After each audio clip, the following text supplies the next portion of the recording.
முகாம் விடுதலை சிறுத்தை கட்சியின் சார்பாக தலைவரின் தனி செயலாளராக விளங்கி இன்றைக்கு தலைமை நிலை செயலாளராக விளங்கி கொண்டிருக்கிற நாகை மாவட்டத்தை புரட்டி போட்டுக் கொண்டிருக்கிற எங்களது ஏசி பாரஸ் அவர்களுக்கும் இந்த சாதனை அறிவித்துள்ளது.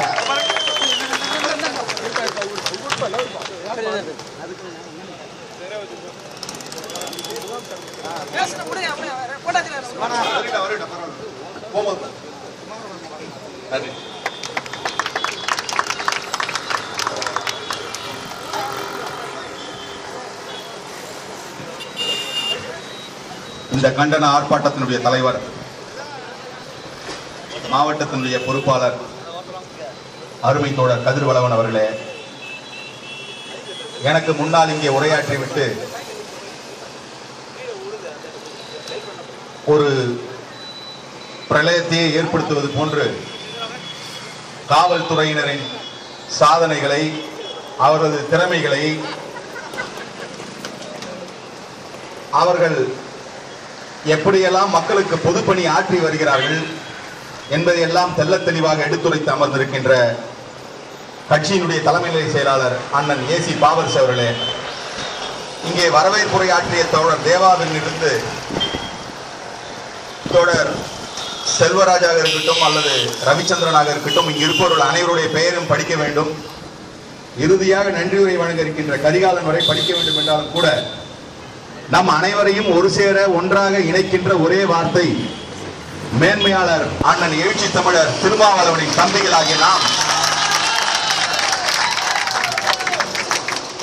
இன்றைக்கு இங்கே இந்த ஆர்ப்பாட்டத்திலே கூடியிருக்கின்றோம்.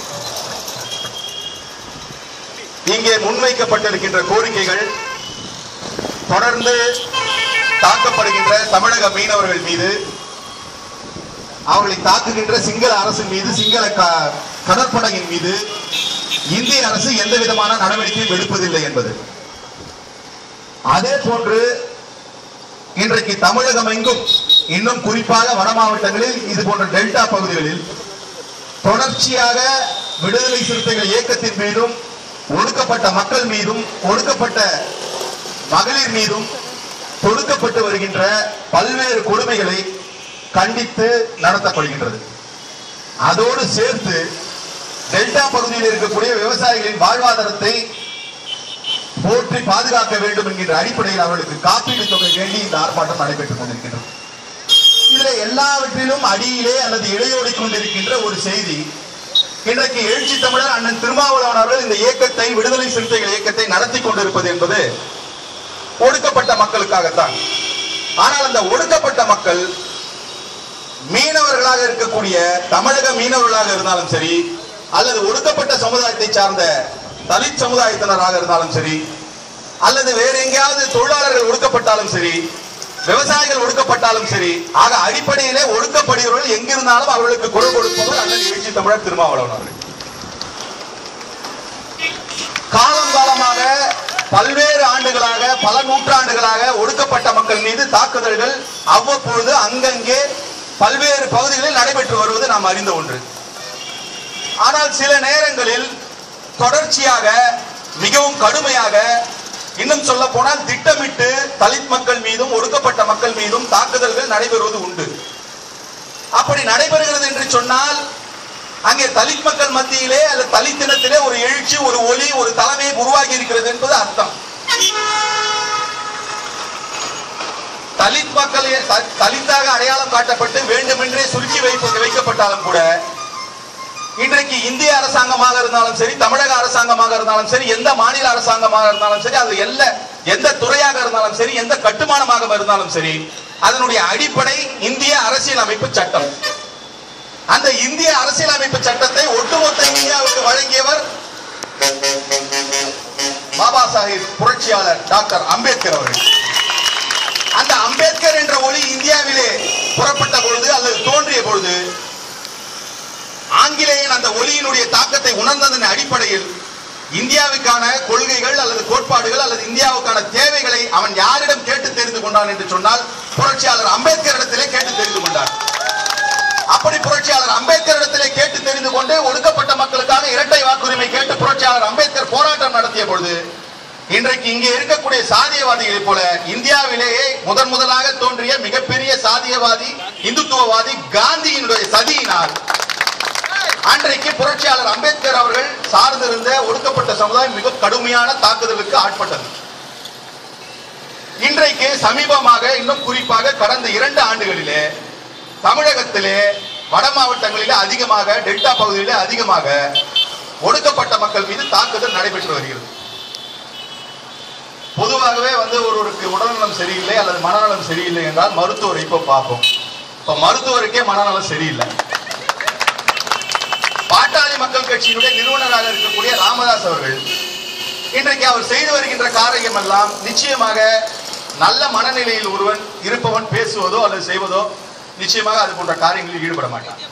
இப்ப அவருக்கு இருக்கிற பிரச்சனை என்ன? பாட்டாளி மக்கள் கட்சி நிறுவனர் ராமதாஸ் அவர்களுக்கு இருக்கக்கூடிய பிரச்சனை என்ன? இங்க டெல்டா பகுதியில் இருக்கக்கூடிய விவசாயிகளுக்கு காப்பீடு வேணும்ன்றது அவர் கோரிக்கை இல்லை. ஈழம் தமிழீழம் மலரணும்ன்றது அவருடைய கோரிக்கை இல்லை.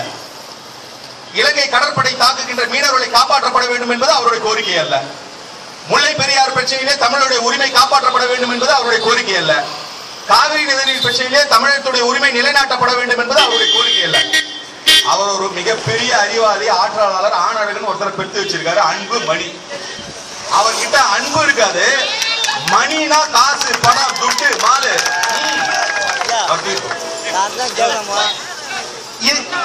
இதுக்கு அடிபணிகிற ஒரு ஆள் அவர் தமிழ்நாட்டினுடைய முதலமைச்சராக ஆக வேணுமா? அதுக்கு அவர் தமிழ்நாட்டுடைய முதலமைச்சர் ஆகிறதுக்கு அவருக்கு தகுதி இருக்குன்னு மிகப்பெரிய அறிஞர்கள் உலகத்தில் இருக்கக்கூடிய போற்றக்கூடியவர்கள் சொல்லல, அவரே சொல்லுகிறார். நான் தான் தமிழ்நாட்டுடைய முதலமைச்சர் ஆகிறதுக்கு தகுதியானவன். யாரு? அன்புமணி சொல்றாரு. எப்படி தகுதியானவர்னா அவர் சொல்றாரு, நான் முதலமைச்சர் ஆகிறதுக்கு தகுதியானவன் அப்படின்னு அவர் சொல்றாரு. பொதுவா இந்த நாட்டுடைய முதலமைச்சராக ஏதோ ஒரு வகையில மக்களுடைய செல்வாக்கை பெற்றிருக்க வேண்டும் அல்லது உண்மையிலே அறிவோ ஆற்றலோ பெற்றிருக்க வேண்டும். அவர் என்ன சொல்றாரு, நான் பல நாடுகளுக்கு சுற்றி வந்தேன். நேற்றை கூட நம்ம திருப்பூர் பகுதியில ஒரு கூட்டத்துல பேசிட்டு வந்தேன். நான் தான் கேட்டேன், அந்த மகாபலிபுரத்துல பல வெளிநாடுகளை சுத்தி பாக்குற வெளிநாட்டு பயணி நிறைய பேர் சுத்துறான், அவனெல்லாம் தமிழ்நாட்டு முதலமைச்சர் ஆக்கலாமா? உன்னை விட நிறைய நாடு சுத்துறவன் இருக்கான். சரி, அடுத்து சொல்றாரு, நான் யார் தெரியுமா? ஒரு பேட்டர் ரவுடி மாதிரி ஒரு படித்த டாக்டரு, ஒரு பேட்டர் ரவுடி. நான் யார் தெரியுமா? இப்ப நினைச்சா பில்கேட்ஸுக்கு போன் பண்ணி பேசுவேன், நம்பர் கொடு, நான் கூட பேசுவேன். இது என்ன பெரிய விஷயம்? இங்க இருக்கிறவங்க எல்லாரும் பேசுவோம். நீ பேசுற இங்கிலீஷ் எங்களுக்கும் தெரியும், எங்ககிட்ட இருக்க தோழர்களுக்கும் தெரியும். இது எதற்காக சொல்லுகிறேன்னா, ஒரு தலைமை எப்படி இந்த தேசத்தில் உள்ளவர்களை வழிகாட்டுகிறது, வழி நடத்துகிறது என்பதை பார்க்க வேண்டும். புரட்சியாளர் அம்பேத்கர் ஒட்டுமொத்தமா இந்த நாட்டுக்கு இந்திய அரசியல் சட்ட அமைப்பு சட்டத்தை கொடுத்ததோடு மட்டும் நின்று விடவில்லை. அவர் என்னன்னா, எல்லா பிரிவினருடைய தேவைகளையும் அல்லது அவருடைய வேண்டுதல்களையும் மனதில் கொண்டு நிறைவேற்றி தரார். இன்றைக்கு அரசு பணியில் இருக்கக்கூடிய மகளிர் மெட்டர்னிட்டி லீவ் என்று சொல்லப்படுகின்ற பேறுகால விடுப்பு யார் இந்த தேசத்துல கொண்டு வந்தது? அவர் என்ன ஒரு பெண்மணியா? இல்ல, ஆனா பெண்களுடைய கஷ்டத்தை உணர்ந்து மெட்டர்னிட்டி லீவை கொண்டு வந்தவர் புரட்சியாளர் அம்பேத்கர் அவர்கள். இப்ப அவரை போலவே அவருடைய தொடர்ச்சியா புரட்சியாளர் அம்பேத்கருடைய சிந்தனையுடைய வடிவமான எழுச்சி தமிழர் இருக்காருன்றது இதெல்லாம் ஒரு ஒப்பீடு, ஒரு சான்று தான். இன்னைக்கு ஒரு பெண்மணியா இருக்கிற முதலமைச்சர் இன்றைக்கு மாதவிடாய் காலத்துல பெண்களுக்கு கொடுக்கப்படுகின்ற சானிட்டரி நாப்கின் திட்டத்தை கொண்டு வந்திருக்காங்கன்னு அம்மா தாயுள்ளத்தோடு வழங்கப்படுகிறதா இன்றைக்கு தமிழகம் முழுவதும் பட்டி தொட்டியெல்லாம் அவங்க பிரச்சாரம் பண்றாங்க. ஆனா இதுல அடிப்படை உண்மை என்னன்னா, கடந்த கால திமுக அரசில் இருக்கும் பொழுது எழுச்சி தமிழருடைய அறிவுறுத்தலின் பேரில் ஆலோசனையின் பேரில் அன்றைக்கு சட்டமன்ற உறுப்பினர் ரவிக்குமார் அவர்கள் வைத்த கோரிக்கை தான் இந்த கோரிக்கை. இப்போ புரட்சியாளர் இன்றைக்கு இருக்கக்கூடிய 8 மணி நேர வேலை திட்டத்தை சட்டமாக்கிய புரட்சியாளர் அம்பேத்கர். இப்ப இங்க பக்கத்துல இருக்கக்கூடிய நெய்வேலி NLC-ல ஒரு பிரச்சனை வருது, தொழிலாளருடைய பிரச்சனை வருது. பங்குகளை விற்பதற்கு மத்திய அரசு முன் வருகிறது. இந்த நாட்டில் தமிழகத்தில் பல்வேறு தலைவர்கள், பல்வேறு இயக்கங்கள், பல்வேறு கட்சிகள் நடத்தி கொண்டிருக்கிறார்கள். இதுல குறிப்பா அதிமுகவுடைய செயலாளராக இருக்கக்கூடிய முதலமைச்சராக இருக்கக்கூடிய ஜெயலலிதாவுடைய தன்மை பொதுவாக எல்லாரும் அறிந்ததுதான். யார் சொன்னாலும் கேட்க மாட்டாங்க, அவர்களுக்கு என்று ஒரு தனிப்பட்ட ஒரு குணம் இருக்கும், யாருடைய ஆலோசனையும் பெற மாட்டார்கள் என்பது ஒரு கருத்தாட்டம். அது இருக்கிறது, உண்மையாக கூட இருக்கும். அந்த NLC பிரச்சனை வரும்பொழுது எல்லோரும் வெவ்வேறு விதமான கருத்துக்கள் சொன்ன பொழுது ஒரே ஒரு குரல் தமிழகத்திலிருந்து ஒலிக்கிறது, ஒரு தலைவருடைய குரல். மத்திய அரசு விற்கின்ற பங்குகளை மாநில அரசே வாங்கட்டும் சொல்றாரு எழுச்சி தமிழர். அதை ஜெயலலிதா ஃபாலோ பண்ணாங்களா இல்லையா? பண்ணாங்க. எதற்கு? அதுதான் அவர்கிட்ட இருக்க ஒரு அறிவு திறன், ஒரு தலைவரிடத்தில் இருக்கக்கூடிய பண்பு. அப்படியே ஒரு ஒப்பீடா பார்த்தீங்கன்னா இன்றைக்கு பாட்டாளி மக்கள் கட்சியுடைய நிறுவனருடைய கடந்த கால செயல்கள் அல்லது கடந்த கால அவருடைய வரலாற்றை புரட்டி பார்த்தா அவர் எப்படிப்பட்ட ஒரு தவறான வழிகாட்டுதலை இந்த தேசத்திற்கு இந்த நாட்டிற்கு அவரை நம்பி இருப்பதாக சொல்லப்படுகின்ற ஒரு சமூகத்திற்கு அவர் காட்டுகிறார்னு பார்க்கலாம். முதல்ல அவர் வச்ச கோரிக்கை என்ன? இல்ல அவரோட முடக்கம் என்ன? வன்னியர் ஓட்டு அந்நியருக்கு இல்ல, நீ தான் எவன் ஓட்ட வேணாம், நீ இப்ப எதுக்கு அவனை போய் தொங்குற, வாங்கிக்கடா உன் ஓட்ட வாங்கி நீயே ஜெயிச்சுக்கா. அதுல இருக்கிற மிஞ்சி போன 2% 3% பேர் போட போற வாங்கி ஜெயிச்சுக்கோ. எப்படி ஜெயிக்க முடியும்? இல்ல எப்படி பண்ண முடியும்? இன்னைக்கு வந்து மத்த சமூகம் எல்லாம் வேணும்ன்ற, ஆனா நீ வச்ச முடக்கண்ட வன்னியர் ஓட்டு அந்நியனுக்கு இல்ல, இன்னைக்கு மட்டும் அவன் அந்நியன் இல்லையா, இன்னைக்கு உனக்கு நண்பனா? அதுவும் இல்லாம அப்படி அவர் வந்து அடையாளப்படுத்துகின்ற கூட இருக்கிற தலைவர்கள், அந்தந்த சமூகத்தில் இருக்கிற தலைவர் யார கூட வச்சிருந்தாரு? ஒரு 420 பிடி குமார். அந்த சமூகத்திற்கே வந்து அது வந்து அவர்கள் சொல்லப்படுகின்ற அந்த சமூகத்திற்கே அவலமா இருக்கக்கூடிய ஒரு 420 கூட வச்சிருந்து சமூக நல்லிணக்கம் ஒரு இயக்கத்தை வந்து நடத்துறதா சொல்றாங்க. இது பரவாயில்ல. அவர் வந்து அரசியலுக்கு வந்த பொழுது அவர் வைத்த இன்னொரு முழக்கம் அல்லது வந்து அவர் செஞ்ச வந்து மிகப்பெரிய ஒரு சத்தியம் என்னன்னா, நானோ என்னுடைய குடும்பத்தாரோ அரசியல்ல எந்த பதவிக்கும் வரமாட்டேன். அன்புமணி உங்க மகன் இன்ன வரைக்கும் நம்புறோம். ஆனா அவர் வந்து வந்திருக்காரு, பதவிக்கு வந்திருக்காரு. இது எப்படி சாத்தியம்? கொச்சைப்படுத்துறதுக்காக சொல்ல, ஒரு தலைமையினுடைய தன்மையை புரிந்து கொள்ள வேண்டும். இன்னொருத்தர் அவங்க கிட்ட கட்சியில இருக்காரு, ஒரு மிகப்பெரிய ஒரு மாவீரன். புடிச்சு பாரு, அடிச்சு பாரு, முடிஞ்சா கேஸ் போட்டு பாரு. நான் தூக்கி உள்ள போட்டவன சத்தமே காணோம். என்ன இந்த வண்டியில ஏத்தாதீங்க, அந்த வண்டியில ஏத்தாதீங்க. என்ன அவர் என்ன பண்ணிட்டாரு ஒரு நாள், ஐயா நம்ம எல்லாம் வந்து இந்த குலத்தோட மிகப்பெரிய சிங்கம், நீங்களும் அன்புமணி நல்ல வெள்ளையா இருக்கீங்க, நான் மட்டும் ஏன் இப்படி இருக்கேன்? அடப்பாவி, நீதான்டா ஒரிஜினல், அக்னி சட்டில இருந்து வந்த, அதான் ரொம்ப கருத்து போயிட்ட. ஏப்பா, அந்த சமூகத்துல உண்மையிலே ஜனநாயகவாதிகள் படிச்சவன் அறிவாளிலாம் இருக்கிறான்னு நம்புங்கப்பா, எல்லாருக்கும் தெரியும். நீ வந்து அக்னி சட்டில இருந்து வந்தவன மத்தவங்களா நான் இட்லி குண்டால தான் வந்தான். என்னப்பா, ஒரு மருத்துவரா படிச்சிருக்கீங்க, மருத்துவரா இருக்கீங்க, நீ நம்புற சாதி இருக்குன்னா வா காட்டு. ஒரு 10 சடலத்தை தூக்கிட்டு வந்து போடுறேன். எது மோலியார் போனா, எது குள்ளமார் போறோம், எது வண்டியார் போனா, எது தலித்து போடணும் காட்டு, அடையாளம் காட்டு. நீ சொல்ற சாதி நான் நம்புறேன். எதற்காக இந்த வேடிக்கை, இந்த விளையாட்டு? எதற்காக இந்த பதவிக்காக? எதற்காக இது போல மக்களை வந்து பணைய வைக்கிற இந்த விளையாட்டு வேண்டாம். இன்றைக்கு ஒடுக்கப்பட்ட மக்களுக்கு மட்டும் தலைவர்களை எழுச்சி தமிழர். இன்னைக்கு அவருடைய செயல்பாடு என்ன, எப்படி எல்லாம் அமைந்து இருக்கிறது? இன்னைக்கு வந்து எவனோ ஈழத்தை பத்தி பேசுறான். 80களில் ஒரு சாதாரண மாணவரா தன்னுடைய கல்லூரி படிப்பை வந்து சென்னையில் இருக்கக்கூடிய சைதாப்பேட்டில் படிச்சுட்டு இருக்கும் பொழுது ஈழ ஆதரவு மாநாடு ஒரு ஒத்த மாணவரா இருந்து பெரியார் திடல்ல போட்டு காட்டியவர் தான் வந்து எழுச்சி தமிழர் அண்ணன் திருமாவளவன் அவர். இன்னைக்கு வந்து பசங்க கிட்ட செல்போன் இருக்கு, இன்டர்நெட் இருக்கு, பேஸ்புக் இருக்கு, ட்விட்டர் இருக்கு, எல்லாம் இருக்கு. நினைச்சா ஒரு 10 பேர் உடனே கூடுறோம். நம்ம இந்த கூட்டத்தை கூட SMS அனுப்புறோம். அன்னைக்கு இந்த வசதிலாம் இல்லாம எங்க ஒரு குக்கிராமத்துல கால செருப்பு கூட இல்லாம பல மைல் தூரம் சென்று படித்த ஒருவர் சென்னையில வந்து தன்னுடைய கல்லூரி படிப்பை படிக்கும் போது மாணவர்கள் அன்னைக்கு என்ன அவர் என்ன ஒடுக்கப்பட்ட மக்களுடைய தலைவராக கூட அறியப்படல. அன்னைக்கு இருந்தது அவருக்கு தமிழ் உணர்வு. அன்னைக்கு 80ல ஒரு மாநாடு போட்டார் எழுச்சி தமிழர். அதே 80ல இன்றைக்கு தமிழ் தேசிய பேரவை வைத்துக் கொண்டிருப்பதாக சொல்லக்கூடியவர் காங்கிரஸ் கட்சியுடைய தலைமை பதவியில் இருந்தவர் பழநெடுமாறன். வைகோலா திமுக ஏதோ ஒரு நிலையில ஒரு சாதாரண ஒரு பொறுப்புல இருந்தவர். ஆனா அன்றைக்கு மாணவரா வந்து ஈழ தமிழருக்காக இலங்கை தமிழர் ஈழத்தமிழர் பாதுகாப்பு மாநாடு போட்டவர் எழுச்சி தமிழர். 80ல ஈழத்துக்காக பேசினாரு, 90ல பேசினாரு, 2000ல பேசினாரு. இன்னைக்கு 2014 ஈழ பிரச்சனையில எப்படி நடந்துக்கணும்னு யாரை கேட்டு தெரிந்து கொள்கிறார்கள் அல்லது யார் சொல்றது வந்து முன்வைக்கப்படுதுன்னா எழுச்சி தமிழர் வைக்க சொல்றதுதான் முன்வைக்கப்படுது. அமெரிக்கா ஒரு தீர்மானம் கொண்டுட்டு வருது ஐநால. அந்த தீர்மானம் நீர்த்து போன தீர்மானமாச்சு. அடுத்து என்ன பண்ணணும் இங்க இருக்கக்கூடிய தமிழ் தேசிய புலித்தீங்களுக்குலாம் ஒண்ணும் தெரியல. என்ன தமிழ் தேசியம்? தமிழ் தேசியம் எங்கடா போச்சு? தர்மபுரி எரியும் போது தமிழ் தேசியம் எங்க போச்சு? நாங்களாம் இல்லாம நீ தமிழ் தேசியம் வாங்கிட போற? நாங்க இல்லாத தமிழ் தேசியம் ஒரு தமிழ் தேசியமா? என்ன பேச்சு இது? ஒடுக்கப்பட்ட மக்கள் இல்லாத தமிழ் தேசியம் ஒரு தமிழ் தேசியமா? உன்னால முடிந்ததா சேரி பகுதியில் பிரபாகரன் படத்தை கொண்டு சேர்க்க அண்ணன் திருமாவளவன் சொன்னதற்காக இன்றைக்கு ஒவ்வொரு சேரி இளைஞரும் நெஞ்சிலேற்று பிரபாகரன் படத்தை வைத்துக் கொண்டிருக்கிறாரு. எழுச்சி தமிழ் சொன்னதுனால இன்றைக்கு தமிழகத்தில் இருக்கக்கூடிய இளைஞர்கள் பெருவாரியான இளைஞர்கள் நெஞ்சிலே வந்து பிரபாகரன் படத்தை வைத்துக் கொண்டிருக்காங்க. நீங்க என்ன பண்ணீங்க தமிழ் தேசியத்திற்கு? இது வந்து எல்லோருமே ஏமாற்றுகின்ற ஒரு விதை. இன்னும் சொல்ல போனா இன்றைக்கு வந்து வன்னிய சமூகத்தில் இருக்கக்கூடிய கூட ஒரு நம்பிக்கையில் இருக்காங்க. என்னன்னா ஏதோ ராமதாஸ் தான் வந்து இடஒதுக்கீடு வாங்கி கொடுத்துட்டாரு. நான் கேட்கிறேன், 20% மிகவும் பிற்படுத்தப்பட்ட ஒதுக்கீடு வன்னியருக்கு மட்டுமா? கொஞ்சம் கண்ணை திறந்து பாருங்க. அது 41 ஜாதி மிகவும் பிற்படுத்தப்பட்டவர் இருக்கான், 62 சீர்மரப்பினர் இருக்கான். மற்றவனுக்கெல்லாம் தெரியுது இது எவனுமே வாங்கி கொடுக்கல, இயல்பாவே வந்ததுன்னு. உங்களை ஏமாத்திட்டு இருக்காரு ராமதாஸ். ஏன்னா அவர் வச்ச கோரிக்கை அல்லது அவர் வைத்த போராட்டத்துடைய நோக்கம் மத்திய அரசுல 2% வந்து இடஒதுக்கீடு வாங்கி தரேன்னாரு. எப்போ அதிகாரம் இல்லாத காலத்துல ராமதாஸ் சொல்றாரு 2% மத்திய அரசுல இடஒதுக்கீடு வாங்கி தரேன்னாரு. தொடர்ந்து மந்திரிகளா புழுத்துறாங்களே. மத்திய சுகாதாரத்துறை வச்சிருந்தாங்க, மத்திய ரயில்வே துறை வச்சிருந்தாங்க, இன்னும் எத்தனையோ துறைகள் கையில வச்சிருந்தாங்க. இதெல்லாம் எதுக்கு? சொத்து சேர்க்கறதுக்கு. திண்டிவனத்தை மட்டும் வளைக்க கூடாது, மொத்த தமிழ்நாட்டையே வளைக்கிறோம்னு ஒரு திட்டத்தோட வந்து நீங்க மந்திரி பதவி வாங்குறீங்க. வாங்க வேண்டியதான 2% அப்போ. யதார்த்தம் என்னன்னா, இன்றைக்கு மிகவும் பிற்படுத்தப்பட்ட இடஒதுக்கீடு ராமதாசுடைய போராட்டத்தினால் வந்தது கிடையாது. இதுக்காக அவங்க வந்து என்ன வேணா பேசட்டும், என்ன வேணா சொல்லட்டும், நேரில் வந்து கூட பேசட்டும். ஏன்னா சொன்னா இந்த இடஒதுக்கீடு அடிப்படையே வந்து புரட்சியாளர் அம்பேத்கர் போட்ட பிச்சை. இன்னைக்கு காவல்துறையில இருக்கக்கூடிய மிகவும் பிற்படுத்தப்பட்டவனா இருந்தாலும் சரி, இல்ல பிற்படுத்தப்பட்டவனா இருந்தாலும் சரி, நீங்க எல்லாம் உணர்ந்து கொள்ள வேண்டும், இது அம்பேத்கர் போட்ட பிச்சை. இந்திய அரசியலமைப்பு சட்டத்தில் 420 பிரிவுல வந்து ஒடுக்கப்பட்ட மக்களுக்கு இடஒதுக்கீடு கொடுக்கின்ற பொழுது மாநிலங்களே வந்து இடஒதுக்கீடு தீர்வு செஞ்சுக்கலாம் அல்லது முடிவு செஞ்சுக்கலாம் பிரிவை கொண்டு வந்தவர் புரட்சியாளர் அம்பேத்கர். அவர் ஏன் அப்படி கொண்டு வந்தாரா? நீங்க பேசுறீங்களா ஜாதி ஜாதி ஜாதின்னு.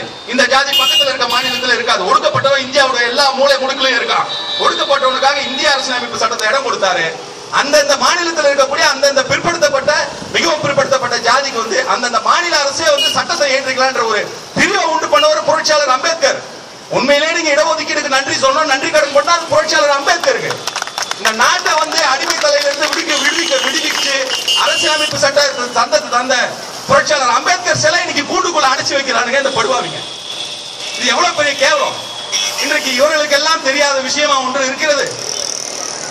உலகத்தில் இருக்கக்கூடிய கடந்த நூற்றாண்டுல தோன்றிய மிகப்பெரிய அறிஞர்கள் யாருன்னு ஒரு சர்வே எடுக்கிறாங்க. அதை இங்க இருக்கிறவங்க சொல்லல, உலகத்தில் இருக்க எல்லா அறிஞர்கள் எல்லா அறிஞர் பெருமக்களும் கூடி ஒரு சர்வே எடுக்கிறாங்க. அதுல முதல் நபர் புரட்சியாளர் அம்பேத்கர்.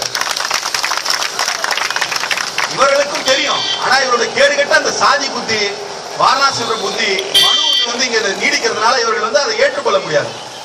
புரட்சியாளர் அம்பேத்கர் கொடுத்த அந்த சட்டப்பிரிவின்படி இங்க தமிழ்நாட்டில் வந்து ஒடுக்கப்பட்ட மக்களுக்கு 16%, பிற்படுத்தப்பட்ட மக்களுக்கு 15% இருந்தது. இது சம்பந்தமா ஆய்வு செய்வதற்கு சட்டநாதன் கமிஷன் போடப்பட்டது 1971. 1971 போடப்பட்ட சட்டநாத கமிஷன் வந்து இந்த 15% உயர்த்த வேண்டும் என்று சொன்னதன் அடிப்படையில் அதை உயர்த்தி கிட்டத்தட்ட 18% ஒடுக்கப்பட்ட மக்களுக்கும் 25% ஓபிசி என்று சொல்லப்பட இதர பிற்படுத்தப்பட்டவருக்கும் ஒதுக்கப்பட்டது. 80ல எம்ஜிஆர் என்ன பண்ணார்னா, மத்திய அரசுல இருக்கக்கூடிய கிரீமி லேயர் என்பது போல மாநில அரசுலயோ இடஒதுக்கீடுல பிற்படுத்தப்பட்ட இடஒதுக்கீடுல கிரீமி லேயரை கொண்டு வந்தாரு. அதோட தாக்கம் 80 நாடாளுமன்ற தேர்தலில் எம்ஜிஆர் தோத்ததற்கான அடிப்படை காரணம் இங்க இருக்கக்கூடிய இடஒதுக்கீடு சட்டத்துல கை வச்சதனுடைய எதிரொலியா தோத்து போறாரு. அவர் தோத்து போனவுடனே மறுபடியும் ஆய்வு செஞ்சு இந்த பிசி மட்டும் இல்ல இந்த ஓபிசியும் பிரிக்கணும்னு சொல்லிட்டு ஒரு முடிவுக்கு வராரு. அதன் அடிப்படையில கோப்புகள் நகர்ந்து கொண்டிருக்கிறது. இன்றைக்கு தேமுதிக விட்டு வெளியேறுகிற பண்ருட்டி ராமச்சந்திரன் அன்றைக்கு ராமதாசுடைய கையாளாக அதிமுக இருக்காரு. பண்ருட்டி ராமச்சந்திரன் கையாளா இருந்து இது போன்ற ஒரு சட்டம் வரப்போகுது, மிகவும் பிற்படுத்தப்பட்டவருக்கு இடஒதுக்கீடு வரப்போகுது, நான் தான் இங்க தற்காலிக முதலமைச்சரா இருக்கேன், நீ என்ன போராட்டம் வேணா பண்ணு, போலீஸ் துறை என் கையில தான் இருக்கு அப்படின்னு சொல்லி ஒடுக்கப்பட்ட மக்கள் மீது அன்றைக்கு இடஒதுக்கீடு போராட்டம் என்கிற பேரில் சேரிகளை கொளுத்தி ஒரு போராட்டத்தை ஒரு நாடகத்தை நடத்தி அவர்தான் மிகவும் பிற்படுத்தப்பட்டவருக்கு இடஒதுக்கீடு வாங்கி கொண்டது போல ஒரு பொய்யான ஒரு வேடத்தை அடித்த வேடதாரி தான் ராமதாஸ். வரப்போற இடஒதுக்கீட்டு கொள்கையை வந்து நடைமுறைப்படுத்த போறத முன்கூட்டியே தெரிந்து கொண்டு அதற்கு ஏற்றாற் போல ஒரு டிராமாவை பண்ணி இன்னைக்கு வந்து அவர் தான் வந்து இதை வாங்கி கொடுத்தது அங்க இருக்கவங்களை ஏமாத்துறாரு. ஆனா இன்னைக்கு அந்த சமூகத்தை எப்படி வழி நடத்துறாரு? ஒரு உதாரணத்துக்கு சொல்றாங்க. இப்போ இன்னைக்கு வந்து எல்லா இடத்துலயும் சேரி கம்பத்தை வெட்டி சாய்க்கிறீங்க. இன்னைக்கு இங்க பேசியவங்களா சொன்னது போல இன்னைக்கு உண்மையிலே தமிழகத்துடைய டிஜிபி சட்ட ஒழுங்கு காப்பாற்ற யாருன்னா அந்த திருபாவளவர் தான். ஒரே ஒரு உத்தரவு போட்டார்னா தமிழ்நாட்டிலே சட்ட ஒழுங்கு கெட்டு போயிடும்.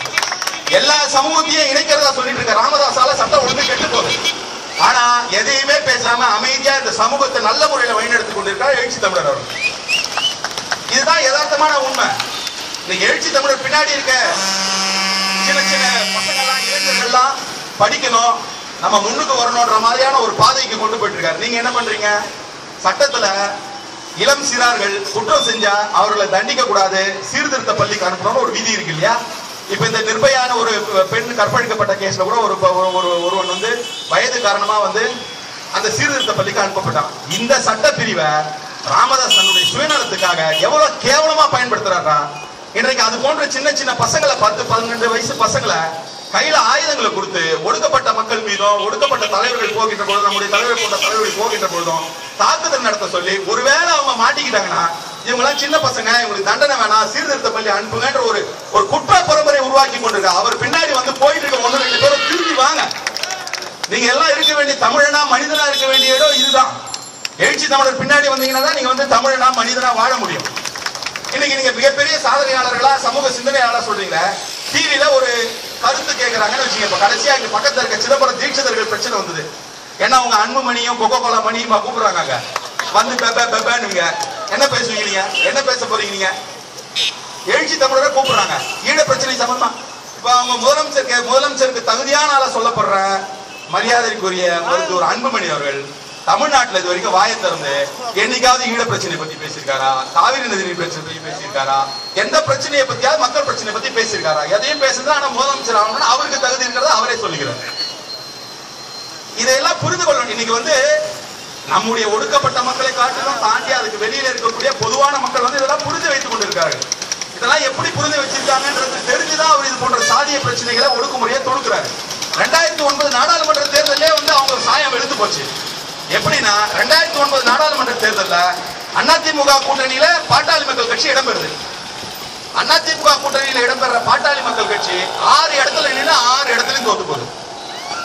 ஆனா அதிமுக 9 நாடாளுமன்ற உறுப்பினர்கள் பெறுது. ஒரு கூட்டணினா அந்த கூட்டணியுடைய முடிவு ஒட்டுமொத்தமா அந்த கூட்டணி இருக்கக்கூடிய கட்சிகளை தான் தாக்கும். ஆனா அப்படி இல்லாம இவங்களை மட்டுமே தாக்குது அந்த முடிவு.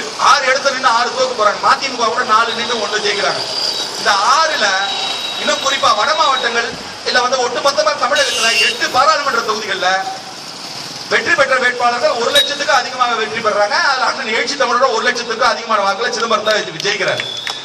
இதுல என்ன செய்தினா அண்ணன் எழுச்சி தமிழர் 1 லட்சம் வாக்குகளுக்கு அதிகமா ஜெயிக்கிறாரு. மதுரையில அழகிரி ஜெயிக்கிறாரு. தஞ்சாவூர்ல பழனி மாணிக்கம் ஜெயிக்கிறார். மீதி தொகுதி எல்லாமே 1 லட்சத்துக்கும் அதிகமான வாக்கு வித்தியாசத்தில் பாட்டாளி மக்கள் கட்சி தோற்று போகிறது. இது எங்கன்னா இவங்க மிகப்பெரிய ஜாம்பவான் குளுத்தின்றாங்களே வட மாவட்டம். இந்த வட மாவட்டம் எப்படி என்னாச்சு? அங்க அதிமுக இருக்க ஜனநாயகவாதி நியாயமான சிந்தனையாளர்கள் எல்லாமே உன்னோட அந்தர்பல்ட்டி ஆகாசபல்ட்டி இந்த இது கயிறு கட்டி குரங்கு தாவம் அந்த மாதிரி காங்கிரஸ்ல கடைசி நாள் வரைக்கும் டவால் இந்த பக்கம் குதிக்கிறது இதெல்லாம் பார்த்தாங்க. உங்க சந்தர்ப்பவாத அரசியல்வாதின்னு உங்களுக்கு முத்திரை குத்தி பல நாட்கள் ஆகுது. நீங்க எந்த வேஷம் போட்டாலும் உங்களுடைய சாயம் வெளுத்து போச்சு. 2009 அதோட எதிரொலி தான் இது. அது மட்டும் இல்ல, உங்க கூட சேர்ந்து நின்ற பாவத்துக்காக வட மாவட்டத்தில் இருக்க வேலூர்ல அதிமுக 1 லட்சம் ஓட்டுல தோக்குது. இதுல இன்னொரு மிகப்பெரிய செய்தி என்னன்னா அந்த தேர்தல மிக அதிக வாக்கு வித்தியாசத்துல தோற்று போனவரே மாவீரர் குரு.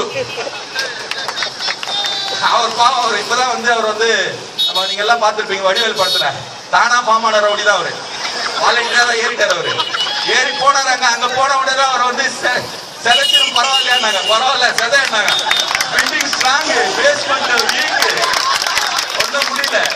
இப்ப எங்க பாவம் நல்லா இருக்கு. இப்ப நமக்கு வந்து தனிப்பட்ட முறையில மருத்துவர் ராமதாஸ் மேலேயோ அன்புமணி உங்களுடைய கொள்கை என்ன, கோட்பாடு என்ன, மக்களுக்கு நீங்க என்ன சொல்றீங்க? எல்லாரும் அடிச்சுட்டு சாவணும், நீங்க மட்டும் கோட்டைக்கு போனா அது எப்படி? அது நடக்க போறது கிடையாது, நடக்கவும் நடக்காது. அந்த அளவுக்கு வந்து தமிழக மக்கள் வந்து ஏமாளிகள் கிடையாது.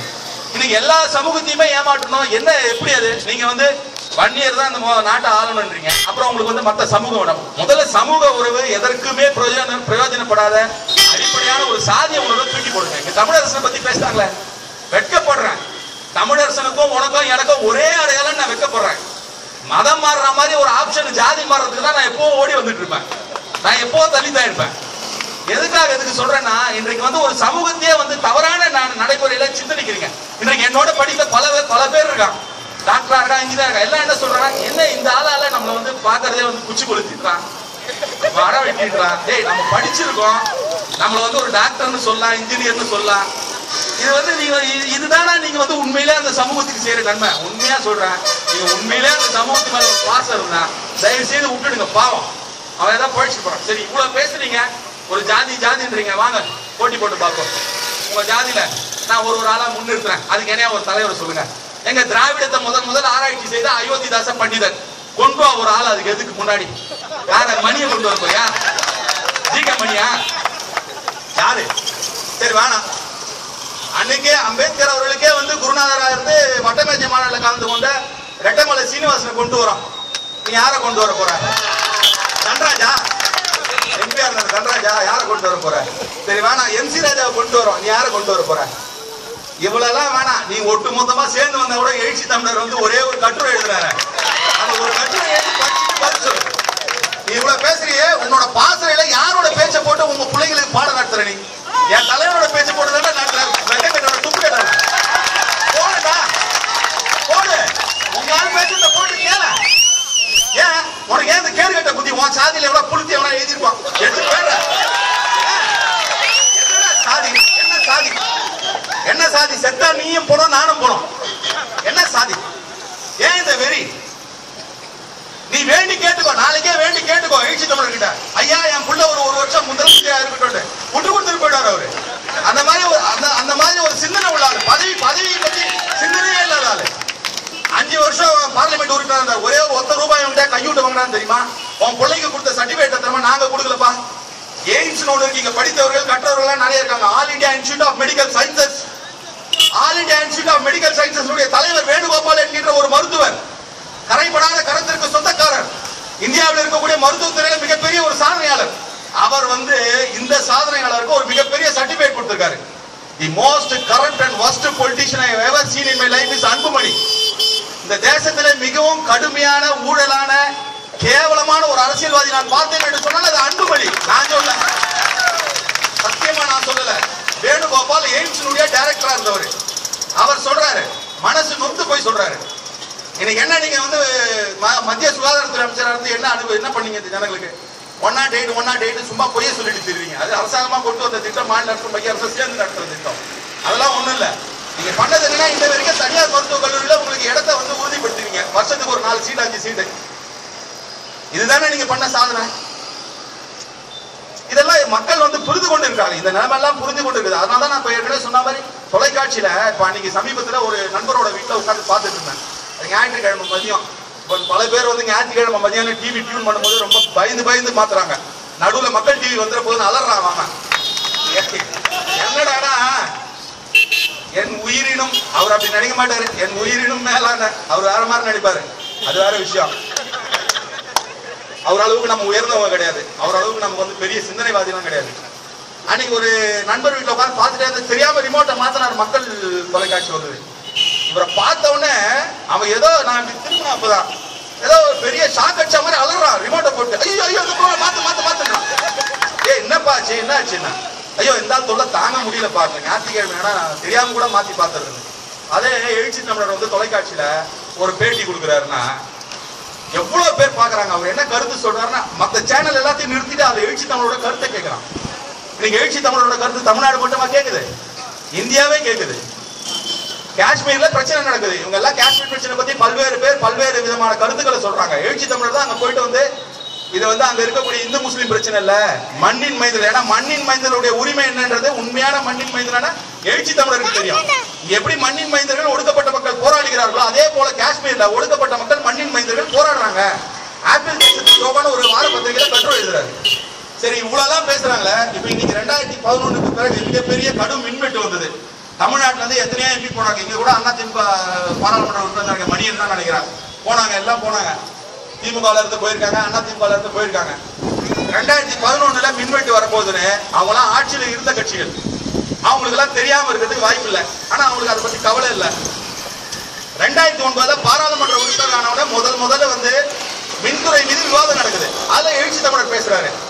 ஏன்னா இதெல்லாம் என்ன ஒடுக்கப்பட்ட மக்களுக்காக குரல் கொடுக்கறதா, ஒட்டுமொத்தமா நம்ம சமூகத்தில் இருக்கக்கூடிய மக்களுக்காக குரல் கொடுக்கறாரு. என்ன சொல்றாரு, தமிழ்நாட்டில் போதிய மின்திட்டங்கள் இல்ல, மத்திய அரசு உடனடியாக மின்திட்டம் கொண்டு வரான்னு சொல்லிட்டு எழுச்சி தமிழர் 2009 2011 வர போற கரண்ட் கட்ட முன்னாடியே முன்கூட்டியே யூகிக்கின்ற ஆற்றல், திறமை, அறிவு, வலிமை படைத்த ஒரே தலைவன் எழுச்சி தமிழர் அண்ணன் திருமாவளவன். அன்னைக்கு பேசுறாரு, மனித கழிவை மனிதனை அகற்றும் இந்த கொடுமை வந்து நீங்க வேணும்னு சொல்லிட்டு பார்லிமெண்ட்ல பேசுறாரு. ஆனா ஊடகங்கள்லாம் வந்து அண்ணன் திருமாவளவன் பேசினா வந்து அவங்களுக்கு பெருசா தெரியாது. வட இந்தியாவில் வந்து அமீர் கான் ஒரு நடிகர் இருக்கார். ஒரு இது மாதிரி ஒரு A4 ஷீட்ல வந்து சும்மா கையில எழுதி ஒரு பேப்பர் எடுத்து போய் பிரதமர் கிட்ட இப்படி கொடுத்தவனா உடனே எல்லா பேப்பர்லையும் போட்டாங்க. ஆனா இந்த கோரிக்கை முன் வச்சவர் எழுச்சி தமிழர் அண்ணன் திருமாவளவன் அவர்கள். எதற்காக அதெல்லாம் சொல்றேன், இன்னைக்கு வந்து எழுச்சி தமிழர் பின்னாடி வரனா ஏதோ ஒரு புரிதல் இல்லாம சில பேர் வந்து காக்கா கூட்டம் மாதிரி சில பேர் பின்னாடி போறாங்க பாருங்க, விசில் அடிச்சுட்டு ஏதோ ஒரு புரிதல் இல்லாம போறாங்க. அப்படி இல்ல, இந்த சமூகத்தை காப்பாற்றக்கூடிய ஆற்றல், அறிவு, திறமை எல்லாமே படைத்த ஒரு தலைவர் வந்து எழுச்சி தமிழர் அண்ணன் திருமாவளவன் தான். இதை பொது சமூகத்தில் இருக்கக்கூடிய எல்லோரும் புரிந்து கொண்டு இருக்கிறார்கள். இது வந்து என்னன்னா, இன்னைக்கு வந்து பொது சமூகத்தில் இருக்கக்கூடியவர்கள் பல பேர் நமக்கு வாக்களிக்காமல் இருக்கலாம். ஆனா பொது சமூகத்தில் இருக்கக்கூடிய பெரும்பான்மையானோர் இன்றைக்கு பாட்டாளி மக்கள் கட்சி அதனுடைய நிறுவனர் ராமதாஸையோ அருவருப்பா, அவரு நம்மளை பார்த்து சொல்றாரு அருவருப்பா இருக்கான். அருவருப்பானவங்களுக்கு நல்ல விஷயம் அருவருப்பா தான் இருக்கும். நீ அருவருப்பானவன், உனக்கு நல்ல விஷயம் நாங்க அருவருப்பா இருக்கோம். அதுக்குள்ள இது இயல்பு தானே, இது இயல்பான விஷயம் தானே. அதனால அது ஒண்ணு, இதெல்லாம் வந்து ரொம்ப வன்முறை கும்பல் எங்களை பார்த்து சொல்றேன். சென்னையில மிகப்பெரிய ரவுடி பங்குமாறு, அவன் எந்த கட்சி, எந்த தலைவர் கூட இருந்தான் சொல்லுங்க, யாருக்கு தெரியாது? எந்த தலைமையோட இருந்தான், எந்த தலைமையோட நெருக்கமா இருந்தான், எந்த தலைமையின் கீழ் இருந்த மத்திய அமைச்சரோடவே இருந்தான். அவர் என்ன அப்படியே என்ன சொல்றது, இங்க பக்கத்துல வள்ளலார் இருக்காரு, வள்ளலாரோட வாரிசு அவரு பங்குமாறு, உங்க கூட இருந்தாரு. அப்ப நீங்க வன்முறை கும்பல் இல்லையா? இன்றைக்கு காஞ்சிபுரத்துல ஒரு ரவுடி ஸ்ரீதர் என்பவன் வந்து இன்றைக்கு வந்து பாட்டாளி மக்கள் கட்சியோட அடைக்கலத்துல இருக்கான். இது எப்படின்னா, தான் திருடி பிறரை நம்பாங்க. அவருக்கு பயம், எங்கடா நம்மள வன்முறைன்னு எல்லாரும் கண்டுபிடிச்சிட போறாங்கன்னு அவரே நான் எடுக்கல வன்முறை கும்பல் அவர் தான். இப்ப வன்முறை கும்பல் போய் நீங்க கொடி கம்பத்தை இடிச்சிட்டீங்கன்னு சொல்லிட்டு நாங்க இங்க வந்து கூட்டம் போட்டு பேசிட்டு இருக்கோம். ஏன் கத்தி வந்து அறிவால் வந்து அவங்க வெட்டினாலும் வெட்டுமா? அது யார் கையில இருந்தாலும் யார் வெட்டினாலும் வெட்டுவோம். நாங்களும் அறிவால் எடுப்போம். நீங்க எடுக்கிற அறிவால் இந்த அறிவால் எழுச்சி நம்ம எங்களுக்கு இந்த அறிவு கொடுத்துருக்காரு. நாளை கீழே நின்னாலும் நீ இன்னும் 10 டாக்டர் பட்டம் வாங்கினாலும் அவர் எழுதுற ஒரு கட்டுரை மாதிரி உன்னால எழுத முடியாது. எவனா எழுதி கொடுக்கறதா போய் எழுதணும். உனக்கு யார் யார் எழுதி கொடுக்குறாங்க லிஸ்ட் சொல்லிட்டுமா? நானே வேணா ரொம்ப அசிங்கமா போயிடும். போயிடுச்சு போங்க, உங்க வயசுக்கு விடுறேன். நீ என்னைக்காவது ஒரே ஒரு அறிக்கை வா, வேணா ஒரு 5 நிமிஷம் உனக்கு டைம் கொடுக்குறேன். இங்க வந்து உட்கார்ந்து ஒரு அறிக்கை எழுது, காவிரி நதியை பத்தி நீ சொல்றதெல்லாம் நான் கேட்கறேன். எழுது. புரட்சியாளர் அம்பேத்கர் வேணாம், உனக்கு பிடிக்காது. நீ போடுற பெரியார் படத்தை போடுறது உனக்கு அருகதை இருக்கா? பெரியார் சொன்னது ஏதாவது ஒரு கட்டுரை எழுதி பார்க்கலாம். எழுதி கொடுக்கறதுக்கு ஆள் இருந்தாங்கன்னா யாராவது எழுதி கொடுத்தாங்கன்னா அதை படிச்சுட்டு